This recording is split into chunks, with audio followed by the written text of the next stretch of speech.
ரோமர் 4ஆம் அதிகாரத்துல 21ஆம் வசனம், தேவன் வாக்குத்தத்தம் பண்ணினதை நிறைவேற்ற வல்லவராயிருக்கிறார் என்று முழு நிச்சயமாய் நம்பி தேவனை மகிமைப்படுத்தி விசுவாசத்துல வல்லவனானான். யார சொல்லப்பட்டிருக்காங்க இங்க அப்படின்னா ஆபிரகாம், அவரை பத்தி தான் இங்க சொல்லப்பட்டிருக்கு.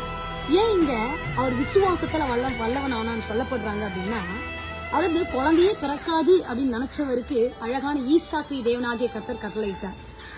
எல்லாத்து காட்டிலும் மிகப்பெரிய ஒரு பலத்த ஆயுதம் என்ன, பிசாசான வெட்கப்படுத்தி நான் என் அப்பாவுடைய புள்ளடா அப்படின்னு சொல்லி மார்த்தட்டுறதுக்கு ஒரே ஒரு மிகப்பெரிய ஆயுதம், பிசாசானவனை வெட்கப்படுத்துறதுக்கும் அவனை ஓட விடுறதுக்கும் ஒரு மிகப்பெரிய ஆயுதம் என்னன்னா அவர் மேல் வைத்திருக்கிற நம்பிக்கை. அல்லேலூயா சொல்லுங்க, ஆமென். இந்த கால வேலை உங்க எல்லாருக்குள்ளும் தேவன் மேல சாதாரண நம்பிக்கை இல்லை, அசைக்க முடியாத நம்பிக்கை இருக்கணும். ஆமென்.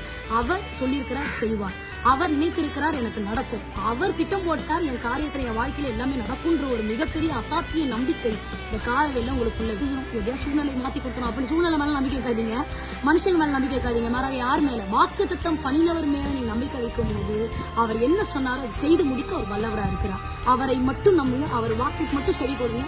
மனிதனுடைய வார்த்தைக்கோ அல்லது ஒரு சில சூழ்நிலைகளின் காரணம் காட்டியோ விதி கண்டிப்பா தான் நடக்கும் அப்படின்ற ஃப்ளோல போயிடக்கூடாது. எப்பொழுதுமே நமக்கு முன்பாக ஒரு ஆண்டர் வைங்க, அவரை நம்புங்க, அவரே காரியத்தை மாறுதலாவும் அவரே காரியத்தை வாய்க்கவும் செய்வார். கர்த்தர் ஆசீர்வதிப்பார்.